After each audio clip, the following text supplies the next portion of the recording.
राजस्थान के बीकानेर जिले के पास एक छोटा सा गांव था, मोहनगढ़।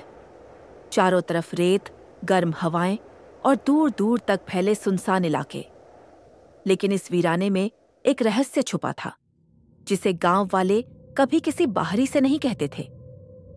वो रहस्य जुड़ा था एक पुराने, उजड़े मगर विशाल हवेली से, जिसे सब सुलेमान की हवेली कहते थे।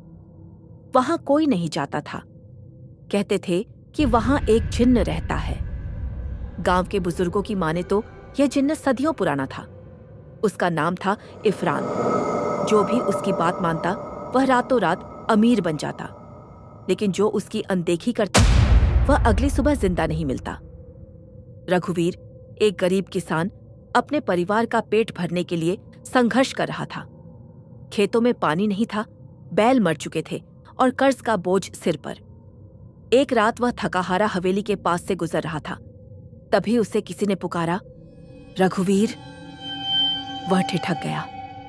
सामने से धुएं जैसा काला धुंध निकला और उसमें से एक विशालकाय आकृति प्रकट हुई, जिन्न इफरान।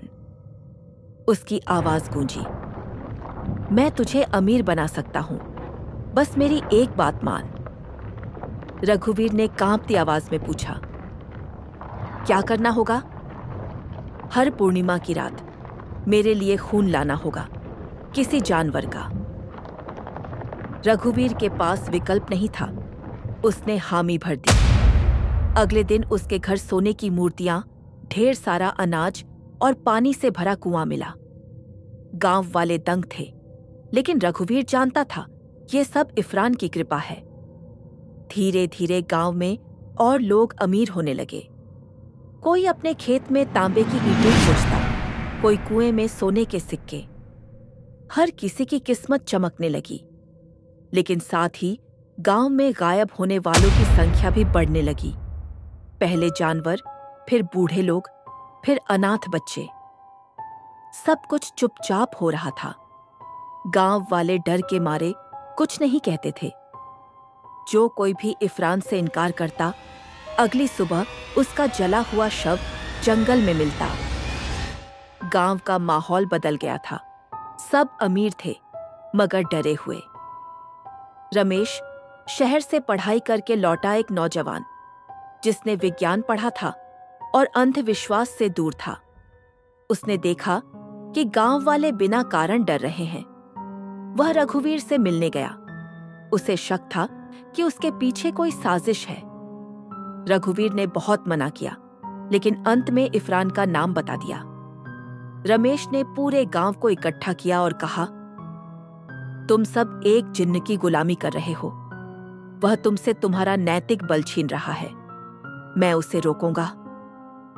गांव वालों ने उसे पागल कहा, पर रमेश नहीं रुका। रमेश ने अगले पूर्णिमा की रात हवेली में प्रवेश किया। साथ में हनुमान चालीसा, गंगा जल और एक चाकू लिया। हवेली में दाखिल होते ही चारों ओर अंधकार छा गया। फिर वही धुआं और इफरान प्रकट हुआ। तू मेरी मर्जी के खिलाफ आया है, अब मरने के लिए तैयार हो जा। रमेश ने गंगाजल उस पर छिड़का। जिन्न चीखा, मगर पूरी तरह नहीं मरा। तेरे जैसे कई आए, लेकिन कोई नहीं लौटा। रमेश पर हमला हुआ, लेकिन वह चाकू से अपनी हथेली काटकर जमीन पर गिरा खून से एक मंत्र बनाता है। यह उसकी दादी से सीखा था। मंत्र पढ़ते ही हवेली कांप उठी। इफरान की काली धुंध आग में बदल गई। रमेश बेहोश हो गया। अगली सुबह रमेश खेत के पास मिला, घायल मगर जिंदा। गांव वाले चकित थे। उसने बताया कि इफरान को कैद कर दिया गया है। हवेली अब फिर से वीरान थी। जो लोग इफरान की सेवा करते थे, उनकी दौलत गायब हो गई।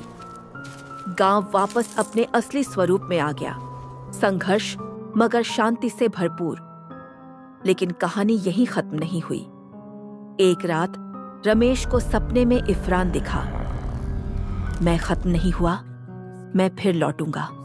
तुम्हारी औलादों में से कोई एक मेरी शर्त मानेगा और तब मैं लौटूंगा।